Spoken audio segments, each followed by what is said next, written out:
Guys welcome back to my YouTube channel. Last video में हमने life process को introduce किया था, चैप्टर का इंट्रोडक्शन पढ़ा था। उसमें हमने चारों लाइफ प्रोसेस के बारे में सिर्फ उसको इंट्रोड्यूस किया था, न्यूट्रिशन, रेस्पिरेशन, ट्रांसपोर्टेशन और एक्सक्रीशन के बारे में। आज हम लोग न्यूट्रिशन स्टार्ट करेंगे, तो आइए स्टार्ट करते हैं। न्यूट्रिशन में क्या है? फूड कोई ऑर्गेनिज़म कैसे उसको यूज़ कर रहा है, यूटिलाइज़ कर रहा है। तो फूड को यूटिलाइज़ करने के लिए फूड का होना भी तो ज़रूरी है। फूड अगर होगा बॉडी में, सेल में, तभी तो वो उसको यूटिलाइज़ कर पाएगा, उसको यूज़ कर पाएगा। तो कुछ ऑर्गेनिजम्स ऐसे होते हैं जो अपना फूड खुद अपने बॉडी के अंदर ही सिंथेसाइज करते हैं। कुछ ऑर्गेनिजम्स ऐसे होते हैं जो अपना फूड, जिसको जो यूज़ करने वाले हैं, यूटिलाइज़ करने वाले हैं, वो फूड खुद अपने बॉडी के अंदर ही सिंथेसाइज करते हैं।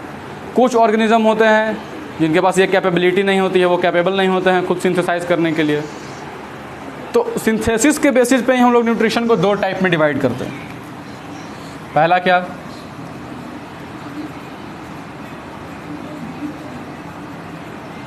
Autotrophic nutrition. दूसरा heterotrophic nutrition.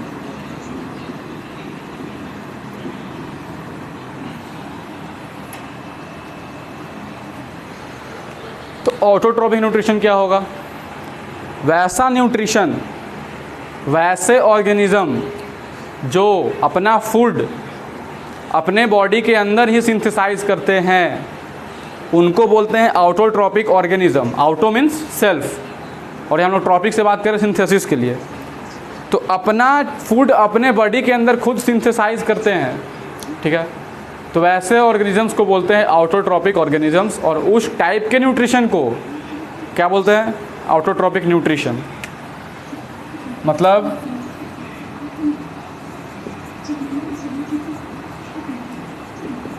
Synthesis of on food. अपना जो फूड है वो खुद अपने बॉडी के अंदर सिंथेसाइज करते हैं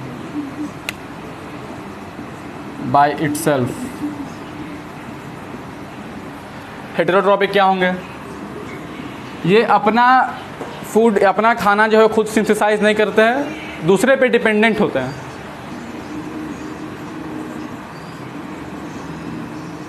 does not synthesize on food. तो क्या करेंगे? फूड तो चाहिए, तो क्या करेंगे? Dependent on other organisms. अब क्या है? वो तो अपना फूड खुद बना ले रहा है, तो उसको किसी के ऊपर डिपेंड रहने की ज़रूरत नहीं है। इसके पास कैपेबिलिटी नहीं है, ये अपना खाना खुद नहीं बना सकता है, तो ये दूसरे ऑर्गेनिजम्स पे डिपेंडेंट होगा। तो इसका एग्जाम्पल क्या क्या होगा? कौन से ऑर्गेनिजम्स होंगे?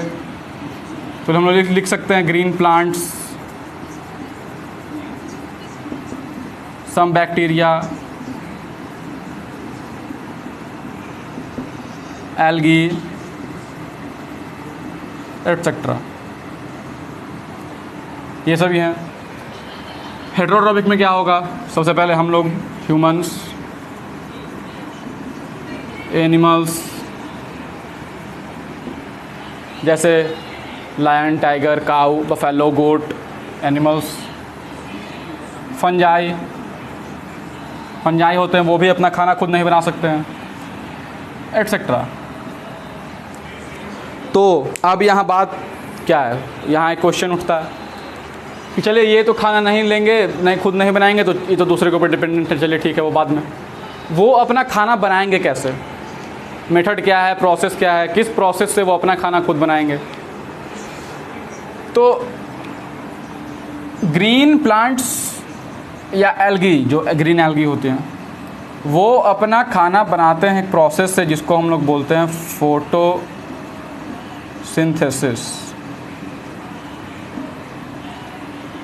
ठीक है। या उससे पहले आप समझ लीजिए कि ऑटोट्रॉपिक न्यूट्रिशन को दो पार्ट में फर्दर डिवाइड किया गया। एक फोटोट्रॉपिक, फोटोसिंथेटिक ऑटोट्रॉप्स, और कीमोसिंथेटिक ऑटोट्रॉप्स। तो उससे बेटर है कि आप इसको पढ़ने से पहले ये जान लें। ऑटोट्रॉपिक न्यूट्रिशन जो है इसको फर्दर डिवाइड किया गया, क्या क्या, कीमोसिंथेटिक ऑटोट्रॉप्स, एक क्या, फोटोसिंथेटिक ऑटोट्रॉप्स।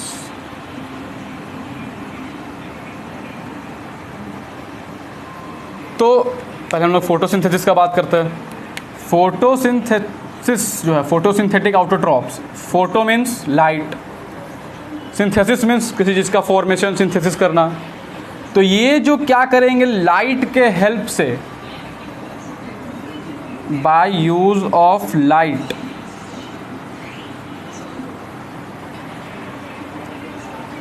ये क्या करेंगे, अपना फूड सिंथेसाइज करेंगे। नाम ही है फोटोसिंथेटिक ऑटोट्रॉप्स। यहाँ क्या नाम है, chemosynthetic autotrophs. Chemo means chemical, synthetic means synthesis, किसी चीज़ का फॉर्मेशन।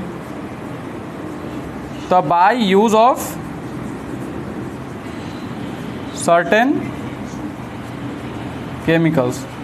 केमिकल्स कहने का मतलब कि जैसे कि कुछ बैक्टीरिया होते हैं, जो प्लांट्स होते हैं, वो क्या, फोटोसिंथेसिस में हम लोग पढ़ेंगे उसका इक्वेशन, उसमें होता है CO2 + H2O, फिर मिलकर ग्लूकोज बनाते हैं, ऑक्सीजन इवॉल्व होता है। यहाँ पे वाटर यूज़ करते हैं।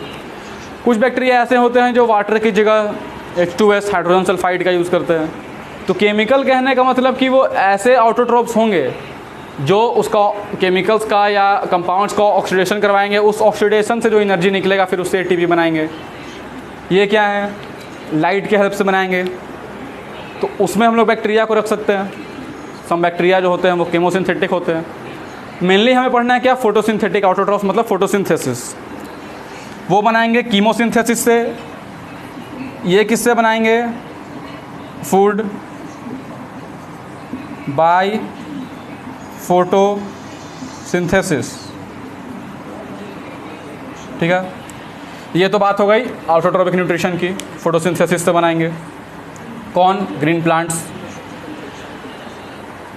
अब हेट्रोट्रॉपिक न्यूट्रिशन में क्या है, अपना खाना तो खुद बना नहीं सकते, दूसरे के ऊपर डिपेंडेंट है।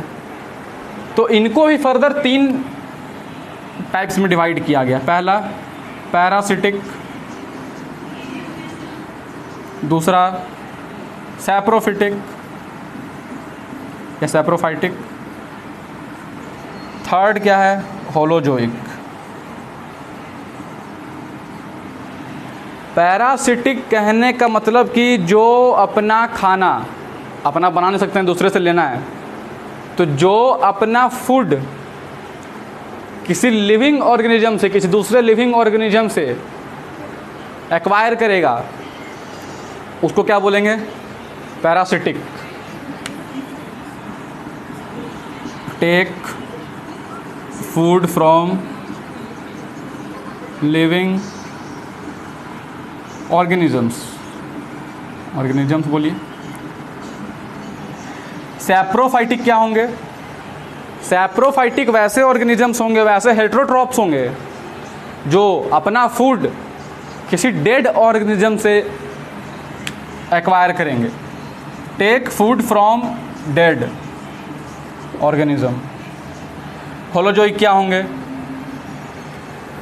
होलोजोइक होंगे वो वैसे ऑर्गेनिजम्स जो फूड को अपने बॉडी के अंदर लेकर उसको डाइजेस्ट करेंगे, उसको यूज़ करेंगे, वो क्या होंगे, होलोजोइक।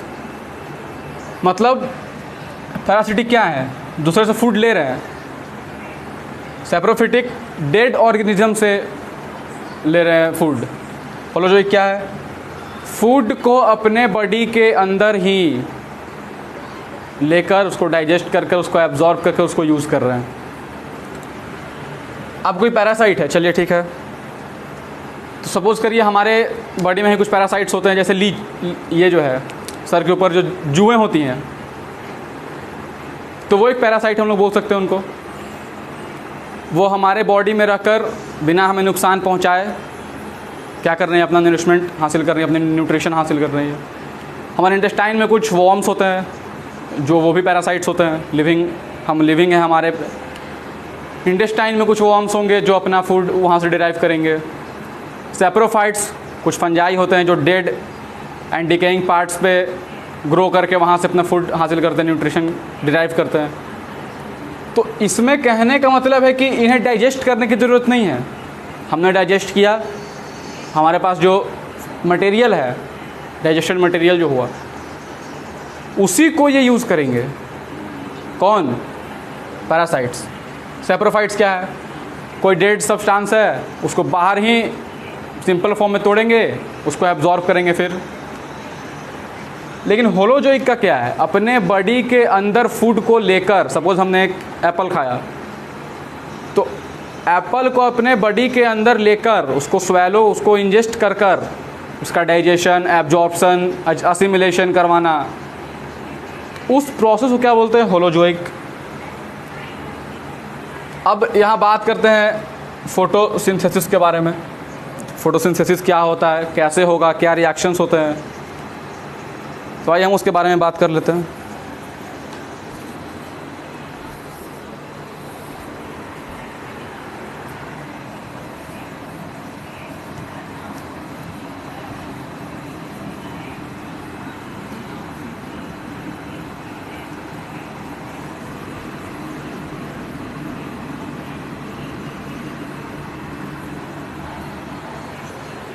फोटोसिंथेसिस को हम लोग डिफ़ाइन कर सकते हैं क्या? हम लोग 6-7 से ही पढ़ते आ रहे हैं फोटोसिंथेसिस क्या है। The process, the chemical process by which green plants make their own food in the presence of CO2, water, chlorophyll, sunlight और कुछ आयंस भी होते हैं। तो डिफ़ाइन क्या कर सकते हैं? A chemical process, chemical process है। अब पिछले क्लास में हमने पढ़ा था कैटाबॉलिक और एनाबॉलिक रिएक्शन क्या होते हैं। तो इसमें किसी चीज़ का सिंथेसिस हो रहा है, फोटोसिंथेसिस, तो कैसा प्रोसेस होगा? एनाबॉलिक प्रोसेस होगा। Chemical anabolic process by which green plants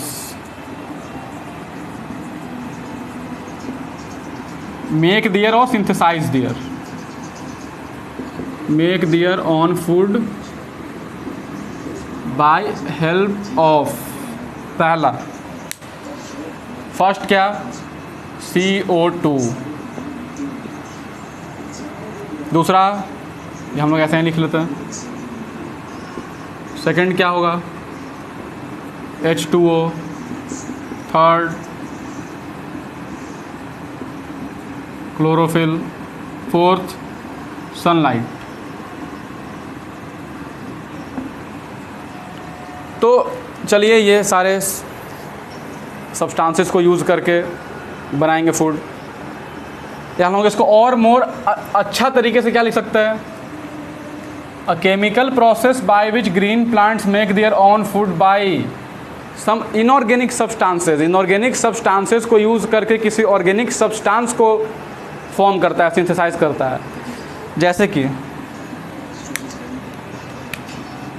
by help of inorganic simple substances जैसे CO2, H2O। तो हम लोग इसका पहले केमिकल रिएक्शन लिख लेते हैं। CO2 plus H2O gives out C6H12O6 plus O2। अब इसको बैलेंस करना है, तो यहाँ पे हम क्या करेंगे? 6CO2। अब H2O के ऊपर ध्यान देना है। यहाँ पे हम 12H2O से बैलेंस करेंगे, 6O2 प्लस 6H2O हो जाएगा। और यहाँ क्वेश्चन क्या होना चाहिए कि अगर 6 रख के भी करेंगे तो इधर 6 हम लोग मान लीजिए, अगर 6 कर दिए 6H2O, ये तो होगा ही, ये भी होगा, ये नहीं होगा। कहने का मतलब ये यहाँ कुछ नहीं होगा, यहाँ पे क्या है 6H2O। लेकिन हम लोग इसको बैलेंस ऐसे क्यों करते हैं? क्योंकि जब आप हायर क्लासेस में जाइएगा तो आप ये पढ़िएगा कि एक कार्बन डाइऑक्साइड को फिक्स करने के लिए 2 मॉलिक्यूल्स ऑफ H2O यूज़ होता है। तो अगर एक CO2 के लिए 2 H2O है तो 6 के लिए कितना होगा? 2H2O into 6, 12 H2O। तो अब वो कहाँ से आया? वो फॉर्म होता है रिएक्शन में। फर्दर आपको हाई क्लास में पढ़ना है। जब आप 11th में जाएंगे, जब मैं 11th में पढ़ाऊँगा फोटोसिंथेसिस, 11th में चैप्टर है फोटोसिंथेसिस, वहाँ पे हम पढ़ेंगे कि कैसे यूज़ होता है 12H2O क्यों, 6H2O क्यों नहीं। तो आपको भी यही याद रखना है, सिंपल आपके लिए जो आसान है, कि एक CO2 को फिक्स करने में 2 मॉलिक्यूल्स ऑफ H2O का यूज़ होता है। ठीक है। अब क्या है, फोटोसिंथेसिस एक रिडॉक्स रिएक्शन है। आपने केमिस्ट्री में पढ़ा होगा रिडॉक्स रिएक्शन, जिसमें रिडक्शन और ऑक्सीडेशन साथ साथ ही हो रहा है, उसको क्या बोलते हैं? Redox reaction. तो फोटोसिंथेसिस एक कैसा रिएक्शन है?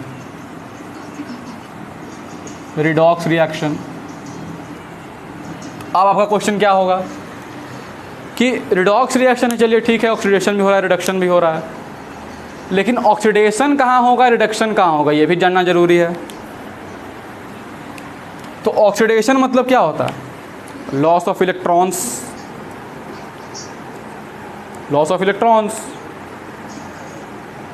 रिडक्शन मतलब क्या? Gains of electron.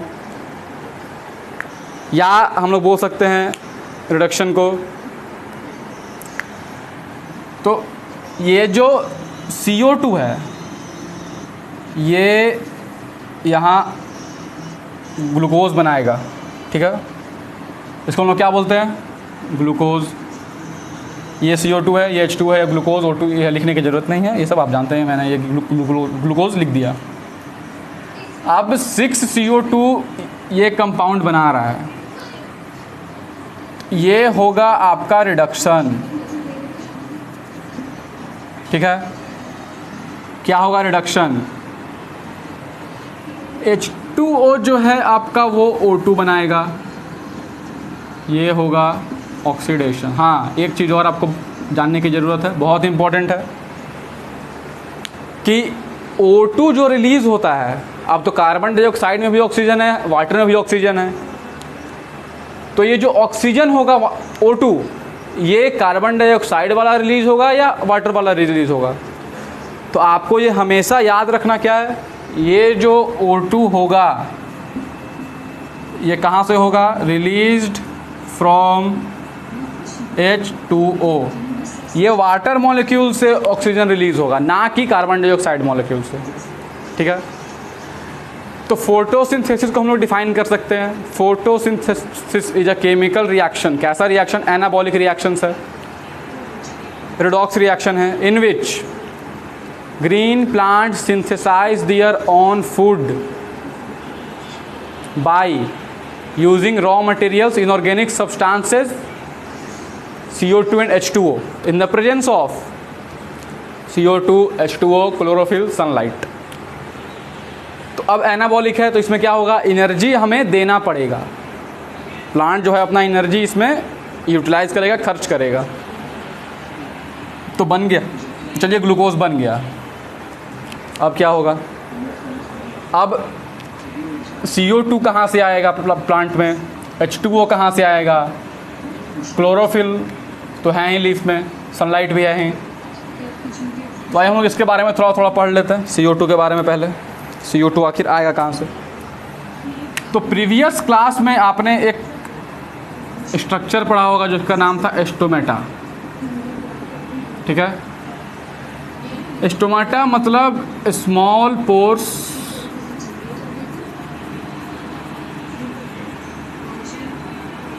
present on leaves for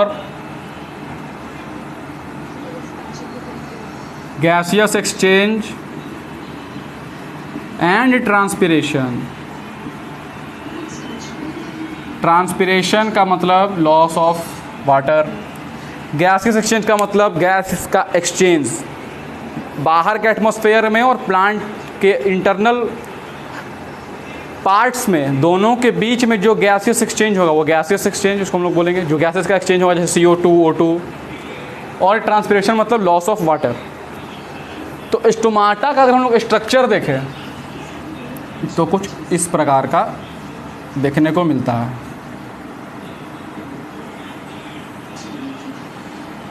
इसको हम लोग और थोड़ा बढ़िया से बना दे तो ठीक है।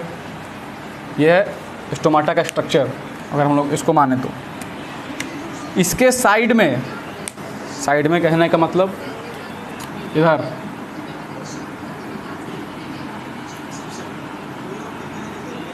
सराउंडेड बाय कुछ सेल्स से सराउंडेड होता है, ठीक है। मतलब पूरा मैं नहीं बना रहा हूँ, ऐसा ही चारों तरफ होंगे इधर, फिर ऐसे ही इधर होंगे, फिर ऐसे ही इधर होंगे। और ये जो दो स्ट्रक्चर है बीन्स लाइक स्ट्रक्चर, इसको क्या बोलते हैं? गार्ड सेल, ठीक है, GUARD सेल, गार्ड सेल। ये जो बीच में ओपनिंग है इसको क्या बोलते हैं? Stomatal pore.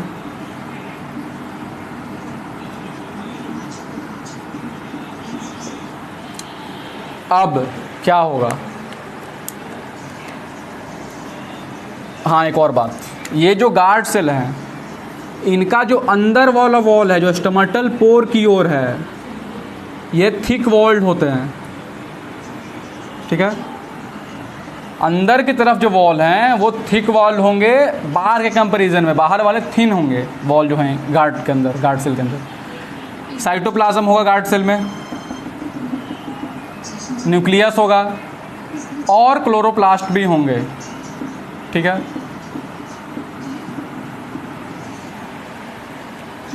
तो स्टोमाटा कहाँ प्रेजेंट है? लीव्स पे।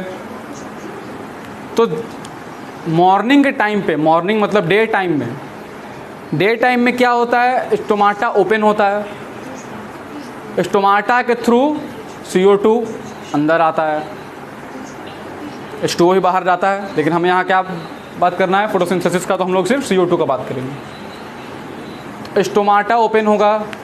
अब स्टोमाटा कैसे ओपन होगा अगर मैं यहाँ पे बताऊँगा तो वीडियो लंबी हो जाएगी। ओपनिंग ऑफ स्टोमाटा पे एक अलग वीडियो बनाऊंगा, उसमें आपको बताऊंगा कि स्टोमाटा कैसे ओपन होता है। तो CO2 इसके थ्रू अंदर आ जाएगा, स्टोमाटा खुला, CO2 अंदर आ गया लीफ के अंदर। चलिए CO2 भी आ गया। अब क्या होगा? अब H2O कैसे आएगा? तो H2O हम लोग सब जानते हैं, प्लांट रूट के थ्रू वाटर को एब्जॉर्ब करता है, वही H2O रूट के थ्रू आएगा। क्लोरोफिल कहाँ प्रेजेंट होगा? ये जो लीफ होते हैं उनका अगर हम लोग क्रॉस सेक्शन देखें, अगर काटें उनको सेक्शन व्यू में, तो कुछ ऐसा स्ट्रक्चर देखने को मिलता है।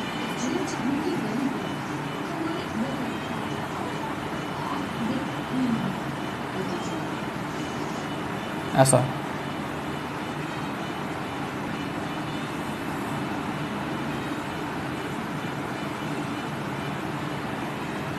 इसके ऊपर एक थिक क्यूटिकल होगा,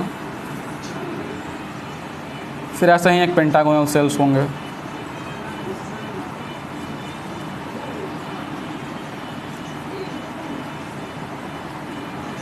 और फिर एक नीचे होगा लोअर एपिडर्मिस, नीचे भी क्यूटिकल होगा। अगर हम लोग लीफ के सेक्शन को कट करें, फिगर थोड़ा अच्छा नहीं बनाया लेकिन इसमें आपको समझ में आ जाएगा। ये जो स्ट्रक्चर दिख रहा है आपको, ये है अपर एपिडर्मिस, मतलब लीफ के ऊपर, लीफ ऐसे होता है, अगर कट करेंगे ऐसे कट के देख रहे हैं हम लोग उसको, तो क्या है? Upper epidermis. ये कुछ सेल्स होते हैं जिनके अंदर क्लोरोप्लास्ट होते हैं जो क्लोरोफिल कंटेन करते हैं, ठीक है। ये क्या है? Lower epidermis. ये क्यूटिकल। क्यूटिकल क्या होता है? क्यूटिकल एक वैक्सी कोटिंग होता है अपर एपिडर्मिस पे भी और लोअर एपिडर्मिस के नीचे, मतलब लीफ के ऊपर और लीफ के नीचे भी। तो क्रॉस सेक्शन करके देखें तो कुछ ऐसे अरेंज्ड स्ट्रक्चर में होते हैं, इनको आप 11th में पढ़िएगा बहुत अच्छे से। इनको बोलते हैं मेसोफिल सेल्स। 2 टाइप के होते हैं, पैलिसेड और स्पॉन्जी। खैर उतना आपको जानना नहीं है। इन सेल्स में क्या होंगे, क्लोरोफिल। तो क्लोरोफिल भी हो गया, H2O भी हो गया, CO2 भी हो गया, सनलाइट तो खैर है ही। अब क्या होगा, अब होगा ये कि प्रोसेस कैसे होंगे। तो स्टेप्स इन फोटोसिंथेसिस। तो स्टेप्स क्या क्या होंगे। सबसे पहला, सनलाइट जब लीफ पे फॉल होगा, लीफ ऐसे सनलाइट फॉल हुआ, तो जो क्लोरोफिल है वो एक्टिवेट हो जाएगा। क्लोरोफिल के अंदर मॉलिक्यूल्स होते हैं, क्लोरोफिल जो है वो क्या होगा, एक्टिवेट हो जाएगा। तो सबसे पहला स्टेप क्या है,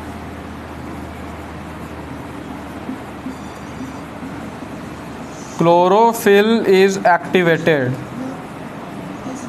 किससे, बाय सनलाइट। सनलाइट से एक्टिवेट हुआ।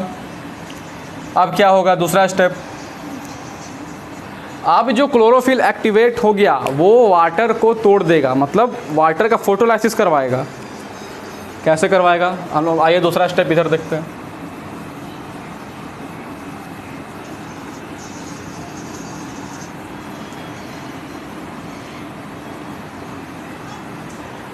पहले मैंने यहाँ लिख दिया है, दूसरा से हम लोग यहाँ देख। दूसरा, जो एक्टिवेटेड क्लोरोफिल है, क्या एक्टिवेटेड क्लोरोफिल। क्लोरोफिल कैसे एक्टिवेट हुआ, सनलाइट से। सनलाइट जब लीफ पे फॉर्म हुआ तो क्लोरोफिल एक्टिवेट हुआ। अब ये क्लोरोफिल क्या होगा,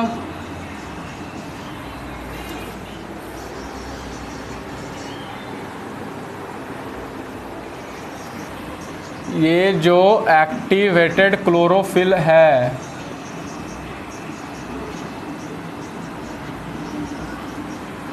ये करवाएगा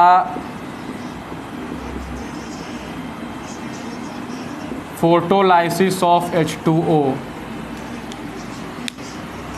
photolysis, photo means light, lysis mean break होना। तो जो एक्टिवेटेड क्लोरोफिल है वो वाटर का photolysis, the water molecules H2O molecules split into H+ and O2, hydrogen and oxygen में टूट जाएगा, स्प्लिट हो जाएगा by the help of light. इस प्रोसेस को क्या बोलते हैं, फोटोलाइसिस ऑफ वाटर। मतलब H2O है, 2H2O, ये ब्रेक डाउन होगा, क्या होगा, 4H+ plus O2 plus 4 electrons में। ठीक है, कैसे ब्रेक डाउन हुआ, एक्टिवेटेड क्लोरोफिल। क्लोरोफिल एक्टिवेट कैसे हुआ, सनलाइट के हेल्प से। ये क्या करवाएगा, फोटोलाइसिस ऑफ वाटर। H+ में टूट गया, O2 में टूट गया। ठीक है, आपको मेन यहाँ क्या याद रखना है, फोटोलाइसिस मतलब लाइट के प्रेजेंस में लाइसिस, मतलब ब्रेक डाउन। किसका, वाटर का, वाटर मॉलिक्यूल का लाइट के प्रेजेंस में break down, photolysis of water. दूसरा स्टेप ये हो गया। अब तीसरा क्या होगा, तीसरा होगा CO2 is reduced in CO2 is reduced to form, glucose लिख सकते हैं, बगल में ब्रैकेट में शुगर लिख देते हैं, शुगर्स। हमने क्या इक्वेशन लिखा था, एक बार हम लोग लिख लेते हैं, CO2 plus H2O C6H12O6 plus O2 plus H2O। H2O break down हो गया, क्लोरोफिल यहाँ, और क्या क्या होगा,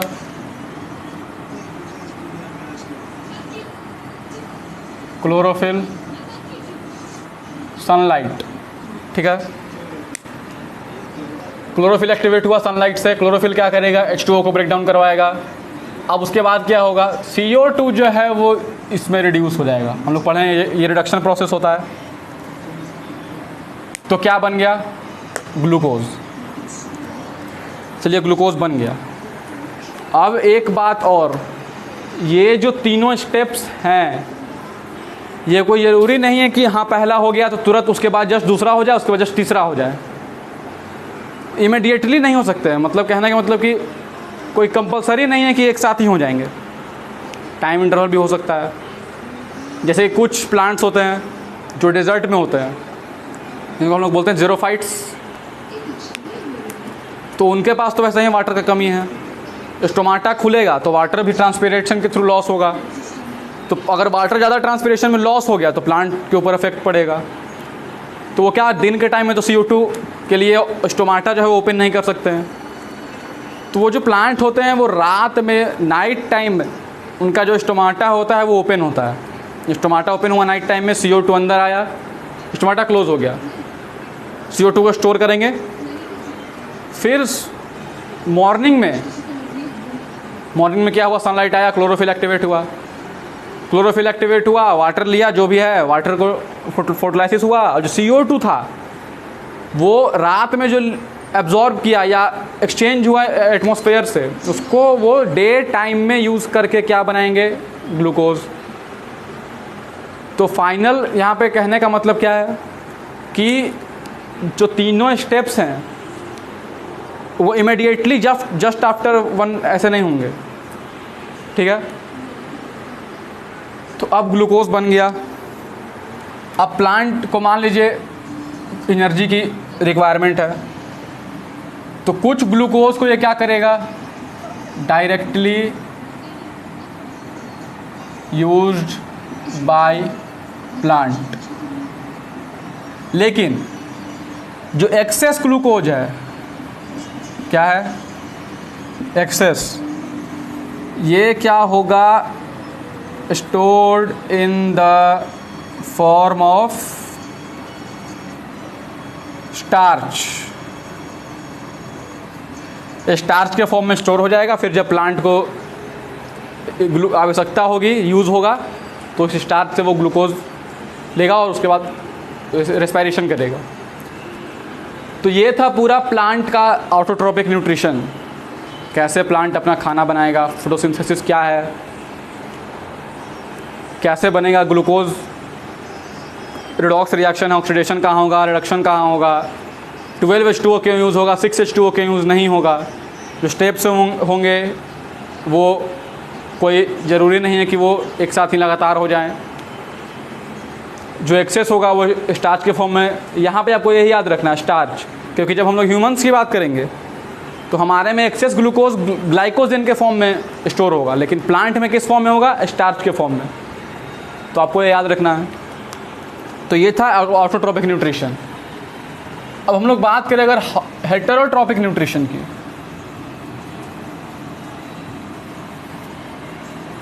तो हेटेरोट्रोपिक न्यूट्रिशन में हम लोग आज सिर्फ उसको इंट्रोड्यूस करेंगे। उसमें कुछ छोटे छोटे ऑर्गेनिज्म जैसे अमीबा, पारामीशियम का न्यूट्रिशन, उसके बारे में पढ़ेंगे। जो ह्यूमन का डाइजेशन है वो हम लोग नेक्स्ट वीडियो में पढ़ेंगे। तो आइए हम लोग पहले थोड़ा सा उसको इंट्रोड्यूस कर लेते हैं।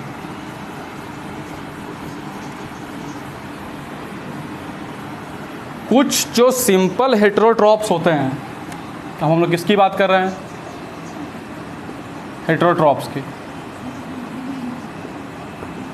कुछ जो सिंपल सेल यूनिसेलुलर हेटेरोट्रॉप्स होते हैं, उनके बॉडी में उतना कॉम्प्लेक्सिटी नहीं होता है। जैसे फॉर अमीबा एग्जांपल, खाना खुद बना नहीं सकते, लेना कहाँ से, दूसरे पे डिपेंडेंट है। तो अमीबा क्या होता है, अमीबा का स्ट्रक्चर हम लोग कैसे भी बनाएं। सपोज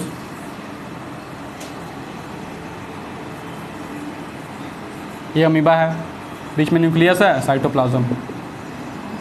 इसको यहाँ पे क्या दिखा, फूड, ठीक है। ये क्या करेगा, अब होगा क्या,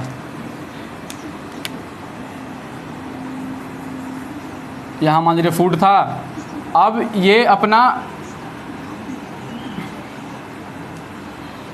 सूडोपोडिया के थ्रू मूव करेगा। मान लीजिए फूड यहाँ आ गया, मूव किया, अब क्या करेगा, यह न्यूक्लियस।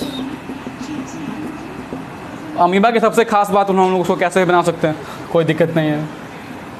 अब क्या होगा कि ये जो फूड है वो इसके बॉडी के अंदर आ जाएगा, ठीक है, यहाँ आ गया। ये क्या है, साइटोप्लाज्म, ये न्यूक्लियस।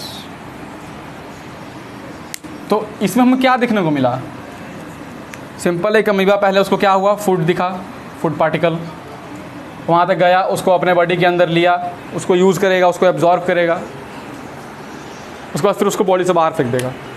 तो सिंपल तरीके से हो गया फूड वैक्यूल, फिर डिफ्यूज़न के तो साइटोप्लाज्म में आ जाएगा। पैरामीशियम में क्या होता है, सीलिया के हेल्प से वो फूड पार्टिकल तक पहुँचता है। उसमें कुछ स्पेशलाइज्ड जगह होते हैं, पोजीशंस होते हैं, कुछ स्ट्रक्चर होते हैं, खैर प्रिमिटिव होते हैं लेकिन होते हैं, जिस स्पॉट पे जाने के बाद वो उस फूड को वहाँ से अपने बॉडी के अंदर ले लेता है। तो हमें यहाँ बात क्या करना है, ह्यूमन डाइजेशन के बारे में, ठीक है। तो अगर हम लोग ह्यूमन डाइजेशन के बारे में बात करें तो हमारा जो डाइजेशन होता है वो होता है होलोजोइक टाइप। होलोजोइक कहने का मतलब हम लोग फूड को अपने बॉडी के अंदर लेकर उसका डाइजेशन, उसका एब्जॉर्प्शन करते हैं। तो क्या कैसा होगा होलोजोइक, किसका, हमारा न्यूट्रिशन। इस चैप्टर में हम लोग जितने भी बात करेंगे वो प्लांट्स और ह्यूमंस को लेकर ही बात करेंगे। तो होलोजोइक में क्या होगा, हमारे न्यूट्रिशन, हमारा जो न्यूट्रिशन होता है, न्यूट्रिशन वो 5 स्टेप्स में कंप्लीट होता है,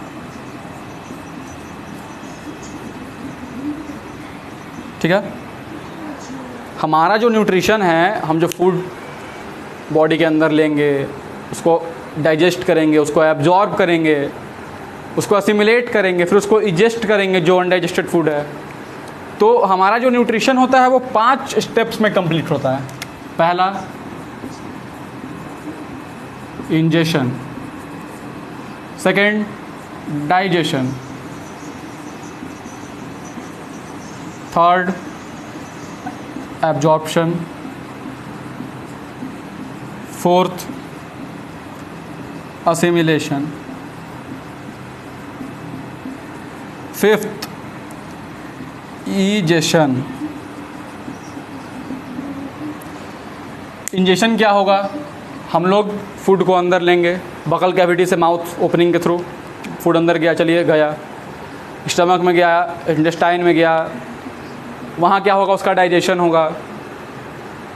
उसके बाद क्या होगा, एब्जॉर्प्शन, फिर उसका असिमिलेशन होगा। वो जो एब्जॉर्ब फूड होगा वो सिर्फ फिर पूरे बॉडी के हर एक सेल तक जाएगा, हर एक टिश्यू तक जाएगा। और फिर जो इंजेक्शन हमने फूड लिया, चलिए ठीक है फूड लिया, उसमें कुछ सब्सटेंसेस होते हैं जिन्हें हम डाइजेस्ट नहीं कर पाते हैं, तो उनको निकालने का जो प्रोसेस होगा बॉडी से बाहर, ईजेशन। यहाँ पे ईजेशन और एक्सक्रीशन, मैंने पिछले क्लास में आपको इंट्रोडक्शन में बताया था एक्सक्रीशन क्या होता है। एक्सक्रीशन मेटाबॉलिक वेस्ट को बॉडी से बाहर निकालने का प्रोसेस होता है। मेटाबॉलिक वेस्ट मतलब बताया था कि जो एब्जॉर्प्शन होगा, असिमिलेशन होगा, फिर वो सारे सेल में जाएंगे, वहाँ मेटाबॉलिक एक्टिविटीज़ होगा, सेल के अंदर रिएक्शंस होगा, वहाँ जो वेस्ट मटेरियल बचेगा उसको बॉडी से बाहर निकालने का प्रोसेस एक्सक्रीशन। जो अनडाइजेस्टेड फूड को बॉडी से बाहर निकालने का प्रोसेस है उसको क्या बोलते हैं, ईजेशन। तो खैर ये सब हम लोग नेक्स्ट वीडियो में बात करेंगे जब हम लोग पढ़ेंगे ह्यूमन डाइजेस्टिव सिस्टम। ये वीडियो काफ़ी लंबी हो गई होगी, तो इस वीडियो में बस इतना ही। हम लोग नेक्स्ट वीडियो में शुरू करेंगे digestive system of in humans, हमारे में जो डाइजेस्टिव सिस्टम होता है। 5 स्टेप्स पढ़ाऊंगा मैं आपको, कैसे कैसे, ये कहाँ होगा, ये कहाँ होगा, ये कहाँ होगा, ये कहाँ होगा, इजेशन कैसे होगा लास्ट तक। तो इस वीडियो में बस इतना ही। अगर आपको ये वीडियो पसंद आई हो तो इसे लाइक करें, अपने फ्रेंड्स के बीच शेयर करें, और अगर आप चैनल पर नए हैं तो चैनल को सब्सक्राइब करें। Thank you.